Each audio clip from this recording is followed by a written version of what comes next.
Hi everyone, welcome back to another video. Today I'm going to show you how I transformed this huge thrifted shirt. I really like the fabric, it's like a very lightweight denim, and I really enjoyed the huge sleeves as well, since there is enough fabric to work with and I thought I could create really cute puffed sleeves. This is a really quick and easy DIY, also beginner friendly, and you can use any shirt you have laying around as long as it is a few sizes bigger than your actual size.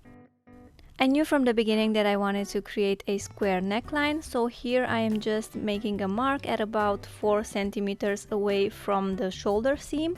I am then doing the same thing on the other side as well. Then I'm connecting the dots with a line. Here you can use a pencil or some tailor's chalk. And then to create a square neckline, I'm just connecting the two lines and creating a straight line across the chest.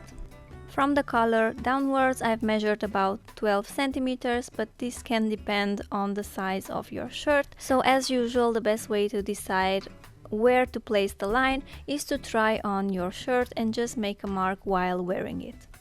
Then you can go ahead and cut off the square shape that you just drew, and you are going to cut through both layers of the shirt, so through the back and through the front as well.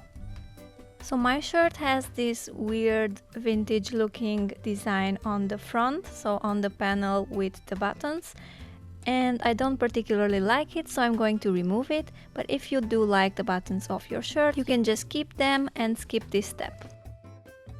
Next, I cut off the cuffs of my sleeves. At this point I thought I would keep the length of my sleeves, but afterwards I've decided to shorten them and make them 3/4 lengths or even a bit shorter, so that they can hold up the puff even better. And then, since my shirt was so long, I've decided to crop it, and I'm going to use this fabric for the upper part of my shirt.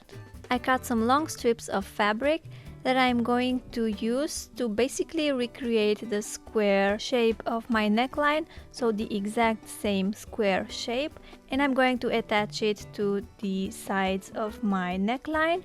After I will sew it on, this will go on the inside of the top and will create a tunnel for the elastic. If you don't get it, don't worry, I will show you step by step and I'm sure you'll understand what I mean. To connect the pieces at the corners, you'll need to sew them at an angle, so diagonally, so that when you fold them over on the inside, they will fold nicely. Since I didn't have enough fabric to work with from the bottom of my shirt that I cropped, I needed to sew a few pieces together to have some longer strips. But then I was ready to sew them onto my shirt.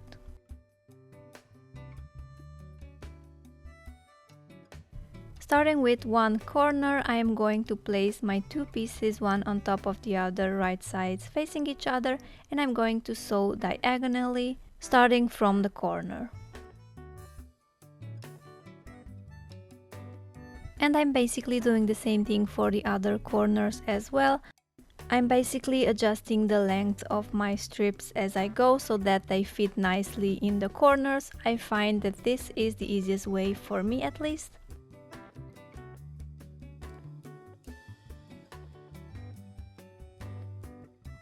And after I have my square piece, I'm going to place it on top of my neckline, pin it all the way around and sew it along the edge using a straight stitch.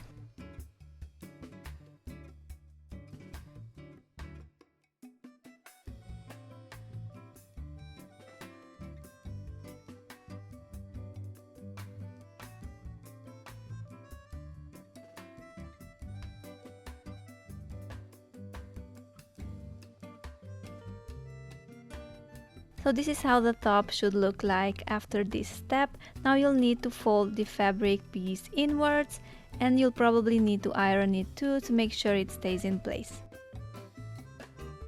Now we'll need to insert the elastic. The length of the elastic always depends on how stretchy it is and also on your size. I always get asked how much elastic do you need for certain projects, but the best way to figure this out is to try it on.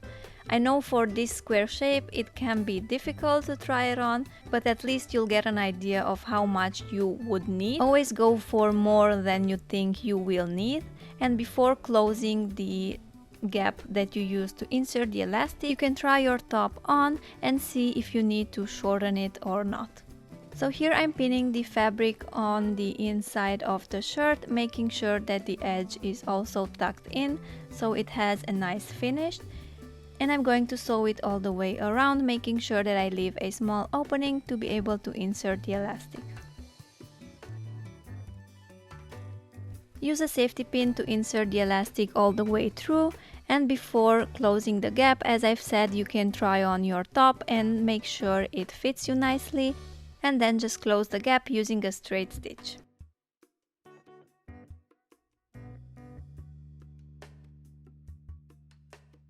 Now that the neckline is done, I've decided to add some elastics to the sleeves as well. As you can see here, I've cropped them a little bit since I wanted them to be shorter and puffier, and then I just folded the edge of the fabric inwards twice, making sure that the width of my elastic fits through the tunnel. Then I've gone ahead and sewed it all the way around, leaving an opening for the elastic to fit through. And as you can see here, to determine the length of my elastic, I've just placed it around the upper arm, just where I thought the sleeve will fit me.